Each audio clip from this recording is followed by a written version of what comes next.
Hi, Dr. Wong. It's Abby here. I cannot believe that this is my last assignment to complete my entire master's program. I just finished up my capstone course and now I'm finishing up this course with you, and I will be fully complete with my master's. So it's a really bittersweet feeling that I'm about done with everything. Um, Jumping right into the assignment to start with my continued learning. For the first question I chose to dive a little bit deeper into was, in this situation described above, to what degree do you believe the person is unmotivated because he is struggling to write about the topic?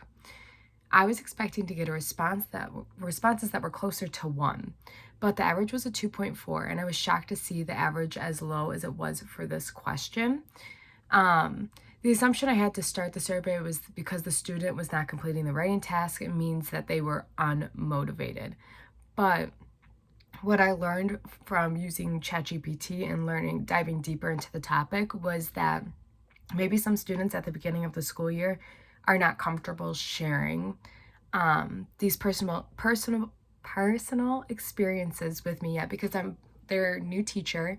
They don't know me well. So they might struggle sharing, and some students might not have the cognitive ability, but usually I am aware of those cognitive abilities before they come into my classroom. So I am usually making adjustments for those students, or they might have writing anxiety, which are all things that I did not take into consideration. I think writing anxiety was a topic that continually came up when I was putting things into ChatGPT. And I think I would like to dive deeper into how can I help students that have the writing anxiety feel more confident in their abilities to write. I'm not super picky with students when it comes to writing because I want them to enjoy writing rather than them feel like it's a chore. And I want to build them up rather than be very specific about what they need to do. So I was hoping that would help with some of my students' writing anxiety this past year, but I always can look into bettering myself and educating myself about writing anxiety in fifth graders. The next question I chose was, in the situation described above, to what degree do you believe the person is unmotivated because the boy is not engaged enough? I was expecting to get closer to a 1 or 2, but the average overall for all of the different people was a 3. So for this one, I felt that I had an underlying, in my brain, there's an underlying theme of boys need more engagement rather than girls. And this is what I noticed in my classroom last year, that my boys needed a lot more pizzazz around an assignment compared to my girls. Although I did have 20 boys in my classroom compared to only 10 girls.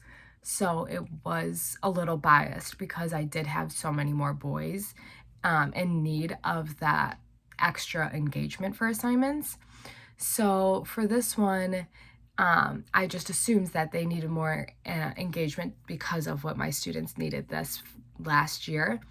But it could also mean that they're just not understanding the topic, or they are needing help going through the process of writing.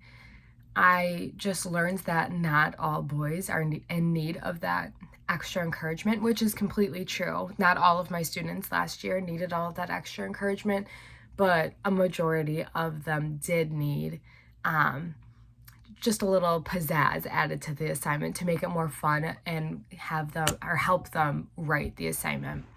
And